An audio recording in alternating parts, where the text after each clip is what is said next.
بسم الله الرحمن الرحيم. آمن الرسول بما أنزل إليه من ربه والمؤمنون كل آمن بالله وملائكته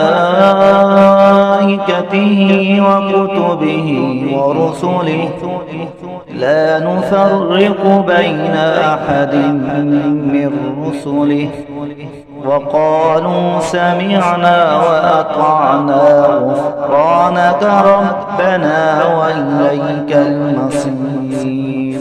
لا يكلف الله نفسا إلا وسعها لها ما كسبت وعليها ما اكتسبت ربنا لا تؤاخذنا إن نسينا أو أخطأنا ربنا ولا تحمل علينا إصرا كما حملته على الذين من قبلنا ربنا ولا تحملنا ما لا طاقة لنا به واعف عنا واغفر لنا وارحمنا أنت مولانا فانصرنا على القوم الكافرين.